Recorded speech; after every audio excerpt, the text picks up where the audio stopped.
Vous connaissez sans doute cette voix, ce velours souple et caressant de Syracuse. La malice joyeuse de Zorro est arrivée, la berceuse qui a endormi des générations d'enfants français. Henri Salvador a fait sourire la France pendant près de 7 décennies. Mais derrière ce sourire se cachait un homme qui connaissait le chagrin plus intimement que l'harmonie. Il a fait rire des millions de personnes, tout en pleurant en silence. Et si le parrain de la bossa nova française avait aussi été un père qui a renié son propre fils? Et si l'homme qui chantait le paradis n'avait jamais vraiment trouvé la paix? Et si, dans les dernières années de sa vie, au moment même où le monde commençait enfin à le prendre au sérieux, il restait hanté par la femme sans laquelle il ne pouvait vivre? Voici l'histoire d'Henri Salvador, l'icône, le pionnier, et l'homme que personne ne connaissait vraiment. Un rire qui cachait 1000 blessures. Il est facile de se souvenir de ce rire, puissant, inoubliable, de ceux qui remplissent une pièce et vous font oublier vos soucis. La joie d'Henri Salvador semblait naturelle, presque thérapeutique. Mais sous la musique et la malice se trouvait un homme façonné par la rupture, l'exil et une solitude si intime qu'aucune ovation, aucun projecteur, aucune chanson ne pouvait jamais la dissoudre. Né à Cayenne, en Guyane française, en 1917, Salvador arrive en France à l'été 1929. Il a 12 ans lorsqu'il descend du bateau au Havre, quittant les tropiques pour un Paris qui l'accueille avec la neige, la méfiance et le silence. Son père, Clovis, était inspecteur des impôts, originaire de Morne-à-l'Eau en Guadeloupe. Sa mère, Antonine Paterne, était d'ascendance caribéenne autochtone, née à Port-Louis. À la maison, on parlait avec les inflexions des îles. Dehors, Henri comprit très vite que sa peau, son accent et ses racines faisaient de lui un étranger. Les écoliers parisiens se moquèrent de lui. Les enseignants le sous-estimaient. Alors, à 15 ans, il quitta l'école, troquant les manuels contre les terrasses, poursuivant le rire plutôt que les leçons. Henri n'était pas seulement drôle, il était drôle pour survivre. « Savoir rigoler, c'est un métier », disait-il. « Savoir rire, c'est un travail. » C'était aussi un bouclier. Il débuta comme une sorte de clown de rue, captivant les clients des cafés avec des imitations musicales et des parodies déchaînées de Popeye. Au cirque Medrano, son rire était si contagieux que les clowns lui offraient l'entrée gratuite juste pour étudier ce son. Mais derrière le rideau, il y avait un garçon qui n'appartenait à aucun monde, qui avait appris à masquer la peur par le rythme et le rejet par les bons mots. Au début des années 1930, il s'était appris la guitare à l'oreille, absorbant le jazz comme on respire. Django Reinhardt, déjà une légende, perçut dans son jeu quelque chose de tropical, de brut et de profondément rythmique. Il invita le jeune Salvador à l'accompagner. Ce fut un tournant, mais pas encore une consécration. Elle viendrait avec la guerre. En 1941, fuyant la France occupée par les nazis, Salvador rejoignit l'orchestre de Ray Ventura et s'embarqua pour l'Amérique du Sud. À Rio, il trouva une scène et une révélation. Dans les nightclubs bondés de soldats américains, il mêlait les couleurs caribéennes à la chanson française, au jazz et aux cadences brésiliennes. Il chantait Maladie d'amour à des soldats ivres qui ne comprenaient pas les paroles, mais pleuraient quand même. Pourtant, l'exil avait un prix. Salvador laissa derrière lui son frère aîné André, son premier partenaire musical, et cette séparation brisa bien plus qu'un duo. Leur lien, autrefois indéfectible, ne se répara jamais. Quand Henri revint à Paris en 1946, il était une star. Mais le coup de la célébrité était déjà devenu évident. Au fil des décennies suivantes, Salvador devint l'un des artistes les plus aimés de France, et aussi l'un des plus mal compris. En 1956, sous le pseudonyme malicieux de Henry Cording, il enregistra certains des tout premiers titres de rock'n'roll français, parodiant ce nouveau genre avec des paroles de Boris Vian et des arrangements de Michel Legrand. Ce que beaucoup ignoraient, c'est qu'en parodiant le rock, il était aussi en train de le fonder, puis vint. Dans mon île, une samba tendre et baignée de soleil, écrite et interprétée en 1957, qui parvint jusqu'au Brésil et aurait, selon la légende, contribué à inspirer un jeune Antonio Carlos Jobim dans l'élaboration de ce qui deviendrait la bossa nova. Gilberto Gil dira plus tard « Henri Salvador est l'un des chantres de la bossa nova ». Mais les reconnaissances se firent attendre. Les critiques français l'enfermèrent dans le rôle de l'artiste fantaisiste. Le public adorait son côté clown. Zorro est arrivé, Juanita Banana, faut rigoler. On riait, on dansait, mais on n'écoutait pas toujours.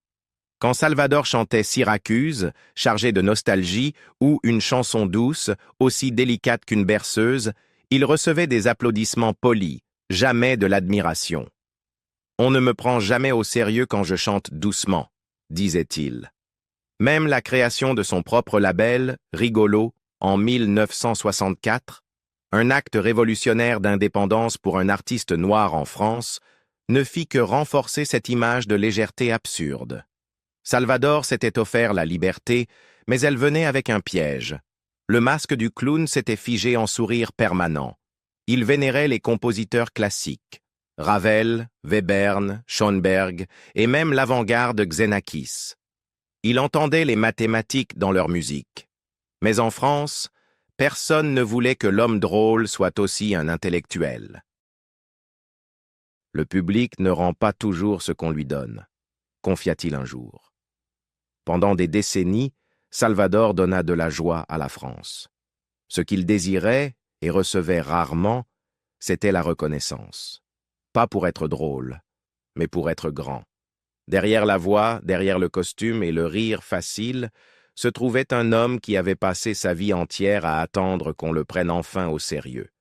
Hanté par l'amour, sauvé par l'amitié. Malgré l'éclat de l'image publique d'Henri Salvador, sa vie privée fut bien plus tourmentée. Derrière l'allure élégante du crooner se cachait un homme marqué par des amours difficiles, une paternité absente et un chagrin presque insoutenable. La première histoire d'amour véritablement déterminante d'Henri Salvador n'a jamais été celle que le public pouvait fredonner. Au début des années 1940, alors qu'il se faisait un nom grâce à la musique et aux tournées avec l'orchestre de Ray Ventura, il entama une relation avec l'actrice Jacqueline Porel, une femme déjà liée au monde du cinéma que Salvador admirait de loin. Ce ne fut pas une longue romance, mais elle fut intense, brûlante, de celle qui laisse derrière elle bien plus que des souvenirs.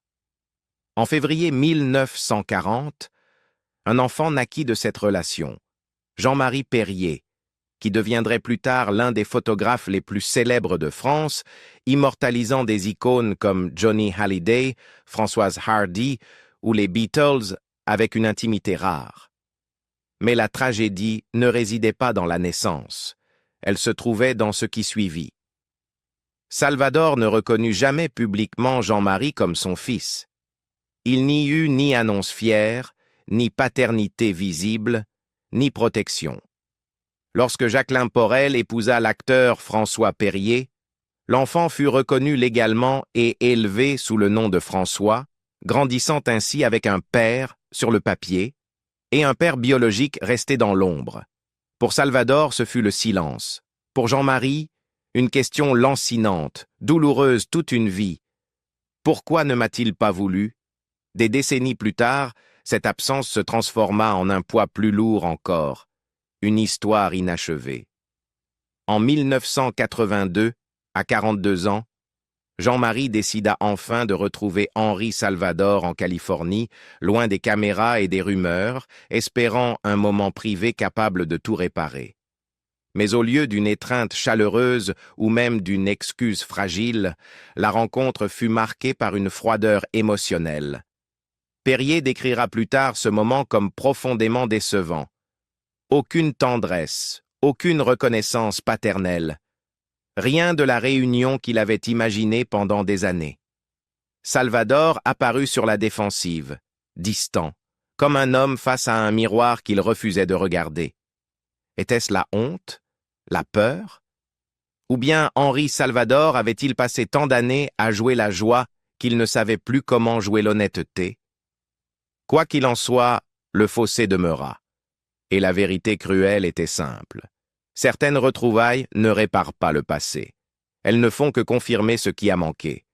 À l'inverse, son mariage avec Jacqueline Garabedian en 1950 reposait sur un partenariat indéfectible, émotionnel, professionnel et logistique. Salvador l'avait rencontrée dans les coulisses après un spectacle à l'ABC, à Paris. Elle n'était pas seulement son épouse, elle était son impresario, sa négociatrice, celle qui organisait le chaos de la vie d'une star. Pendant que Salvador séduisait le public sur scène, Jacqueline œuvrait dans l'ombre, gérant ses contrats, planifiant ses tournées et protégeant ses intérêts avec une ténacité qui lui valut une réputation redoutable dans le milieu. Leur union dura 27 ans, des années de salles combles, de reconnaissance internationale et d'évolution artistique. Sa mort, en 1976, des suites d'un cancer à seulement 50 ans, fut une rupture dont Salvador ne se remit jamais vraiment. Ses proches le décrivirent comme méconnaissable dans les mois qui suivirent. Son rire légendaire avait disparu, sa musique s'était tue, son énergie s'était éteinte. Il annula des engagements, se retira de la vie publique et erra dans Paris comme un fantôme. L'homme qui incarnait autrefois la joie de vivre portait désormais la mort dans le regard. C'est alors, dans le silence dévasté du veuvage, qu'une lettre arriva de l'autre bout du monde. Un seul mot, viens. Elle venait de Jacques Brel, exilé aux îles Marquises, conscient qu'il était en train de mourir d'un cancer. Il pressentait que son vieil ami Henri avait besoin de quelque chose que seul un autre endeuillé pouvait offrir, la solidarité. Salvador s'envola pour Tahiti, où les deux hommes, brisés, trouvèrent du réconfort l'un auprès de l'autre. Ils parlaient peu, ils pêchaient, ils riaient doucement.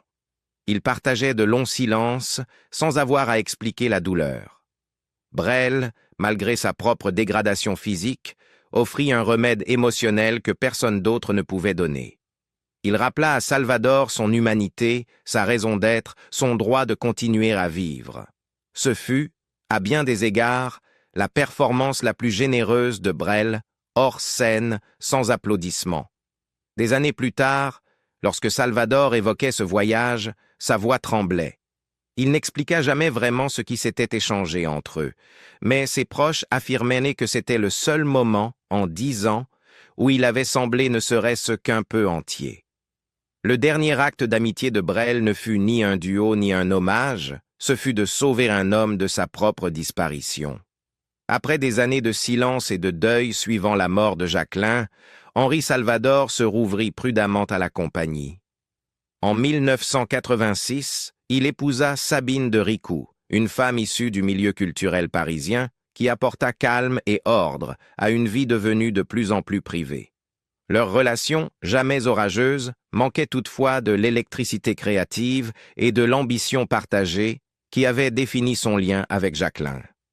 Sabine était présente, discrète, élégante, un point d'ancrage pour Salvador durant une décennie où son aura publique déclinait. Ils passèrent près de 10 ans ensemble, traversant discrètement un monde qui ne tournait plus autour de lui. Mais en 1995, leurs chemins se séparèrent et le mariage se solda par un divorce. Salvador, approchant alors les 80 ans, semblait résigné à une vie de solitude. Puis arriva Catherine Costa. Ils se rencontrèrent lors d'un tournoi de tennis à Monte-Carlo, un lieu improbable pour le début d'une histoire d'amour tardive. Productrice de télévision et professionnelle aguerrie des médias, Costa n'était pas seulement attirée par l'héritage de Salvador, elle respectait aussi ses fragilités. Ils se marièrent en 2001, au moment même où Chambre avec vue le ramenait sous les projecteurs. Catherine devint plus qu'une compagne, elle fut son soutien, gérant la logistique, le protégeant de la pression médiatique et contribuant à façonner le récit de son dernier chapitre artistique. Leur amour était calme, tardif, mais profondément stabilisant. Pourtant, ceux qui connaissaient bien Henri restaient lucides. Il adorait Catherine, mais une part de lui avait été enterrée avec Jacqueline. Ce qui suivit ne fut pas une seconde vie, mais l'acte final, digne, d'un homme qui avait un jour été entier. Car, quels que soient les albums publiés ou les scènes conquises, l'absence de Jacqueline, son étoile polaire, sa partenaire d'affaires, sa plus farouche défenseur, demeura un vide jamais comblé. Henri Salvador continua de faire rire la France, mais il ne rit plus jamais de la même façon. Le dernier applaudissement. La carrière d'Henri Salvador aurait, selon toute logique, dû s'achever dans une discrète obscurité au cours des années 1980. Les scènes qu'il avait autrefois adorées s'étaient tournées vers de nouveaux visages, et l'amuseur joyeux qui remplissait jadis les théâtres de rires et de musique s'était peu à peu effacé dans une forme douce de disparition. Il passait ses journées à jouer à la pétanque à Bagneux, entouré de vieux amis et de souvenirs. Peu de gens de l'industrie l'appelaient encore. Moins nombreux encore étaient ceux qui imaginaient qu'il avait quelque chose à dire. Il avait 70 ans, puis 75, puis approchait les 80. Les critiques avaient rédigé sa nécrologie artistique. « Salvador ?» demandait-il. « Il a été bon en son temps. » Et pourtant, dans l'une des résurrections artistiques les plus inattendues de la musique française moderne, Henri Salvador est revenu. Pas avec la nostalgie, pas avec des standards recyclés, mais avec quelque chose de neuf, quelque chose de discrètement révolutionnaire. En 2000, à l'âge de 83 ans, il sortit Chambre avec Vue, un album de chansons originales écrit en collaboration avec deux jeunes artistes en pleine ascension, Karen Anne et Benjamin Biolay. Le projet fut d'abord rejeté par les grandes maisons de disques. Trop risqué, trop vieux. On disait à Salvador que personne ne voulait entendre un crooner du XXe siècle à l'ère du numérique. Mais le producteur Philippe Ulrich y crut et finança l'album sur ses propres fonds. Le résultat stupéfia tout le monde. Chambre avec Vue était un mélange délicat de jazz, de chansons et de pop mélancolique. Son premier single, Jardin d'hiver, ruisselait de nostalgie et d'introspection, chanté par la voix douce et patinée de Salvador, vieilli au point de devenir fragile et hypnotique. La chanson ne se contenta pas de réussir, elle explosa. Elle devint un incontournable des radios. Elle fut certifiée disque de platine. Elle fit découvrir Henri Salvador à une génération qui n'avait jamais entendu « Faut rigoler »,« Zorro est arrivé » ou « Le lion est mort ce soir ». Pour eux, il n'était pas un clown, il était un sage, un gentleman du jazz, un survivant. L'industrie, prise de court, n'eut d'autre choix que de saluer le miracle. En 2001, Salvador rafla les victoires de la musique, remportant les prix d'artiste masculin de l'année et de chanson de l'année. Il revint triomphalement à l'Olympia, puis partit pour une tournée à guichet fermé en France, à New York, à Tokyo et même à Cayenne, sa ville natale, où des générations l'accueillirent comme une légende retrouvée. Les journaux parlèrent de renaissance. Les émissions spéciales le célébrèrent comme le phénix de la chanson française. Mais derrière les applaudissements, des ombres s'amassaient. La relation de travail entre Salvador et Benjamin Biolay se dégrada rapidement. Biolay, connu pour son entêtement artistique, entra en conflit avec Salvador sur les droits créatifs et la reconnaissance. Des rumeurs de procès, de réécriture de contrats en coulisses circulèrent. Salvador se sentit trahi. Biolay se sentit utilisé. La collaboration qui avait semblé être un magnifique pont entre les générations se désagrégea sous la pression du succès. Dans des interviews ultérieures, Salvador évitait de citer Biolay par son nom, tandis que Biolay, de son côté, parlait de l'entourage de Salvador comme de vieux manipulateurs. La magie de l'album demeurait, mais l'harmonie qui l'avait rendu possible s'était perdue. Et pourtant, le public ne cessa jamais de l'aimer.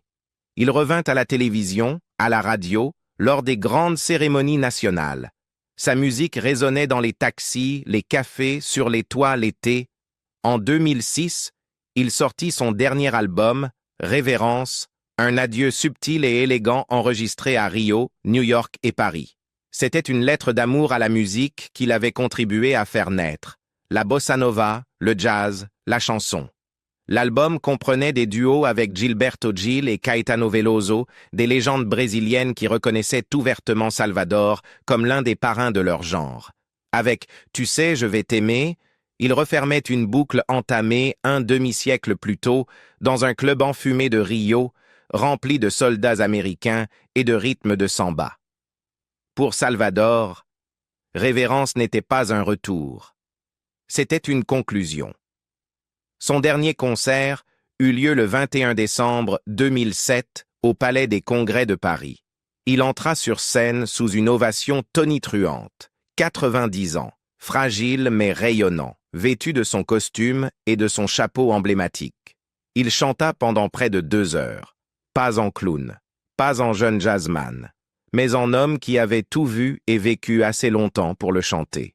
Moins de 2 mois plus tard, le 13 février 2008, Henri Salvador mourut d'une rupture d'anévrisme dans son appartement donnant sur la place Vendôme. Il s'éteignit paisiblement, avec son épouse Catherine à ses côtés. La nouvelle bouleversa le pays. Les hommages affluèrent. Les radios interrompirent leur programme pour diffuser sa musique. Des enfants chantèrent une chanson douce sur le chemin de l'école. Des anciens combattants pleurèrent en écoutant Syracuse. Même le président de la République, Nicolas Sarkozy, assista à ses funérailles à l'église de la Madeleine. Debout, aux côtés du prince Albert de Monaco, en hommage silencieux à un homme qui avait tissé la joie dans le tissu de la nation. Mais le détail le plus émouvant se trouvait dans la sépulture. Salvador fut inhumé au cimetière du Père-Lachaise, division 97. Sa tombe repose à côté de celle de Jacqueline Garabédian, la femme qui avait bâti sa carrière, gardé ses secrets et été à ses côtés jusqu'à son dernier souffle. C'est sa présence, même dans la mort, qui offrit à Salvador ce qu'il avait longtemps été privé de son vivant. La paix. Son tombeau se trouve, de façon éloquente, non loin de celui d'Édith Piaf. Une autre légende, une autre âme marquée par les contradictions de la célébrité. Pour le monde, Henri Salvador était l'homme qui faisait rire la France. Mais au bout du compte, il fut aussi celui qui rappela à la France comment ressentir. Henri Salvador a fait rire le monde, mais il l'a traversé en portant un poids invisible. Son héritage dépasse largement les plaisanteries et les chansons joyeuses. Il vit dans l'élégance de Syracuse, dans la douleur murmurée de Jardin d'hiver et dans les silences qu'il n'osa jamais combler. Il fut un pionnier, un caméléon, un homme qui survécut aux époques sans jamais vraiment échapper à ses propres ombres. Quel est votre souvenir le plus marquant d'Henri Salvador? Saviez-vous qu'il avait un fils qu'il n'a jamais reconnu, ou le rôle qu'il a joué dans la naissance de la bossa nova? Dites-le nous en commentaire, et si son histoire vous a touché, partagez-la.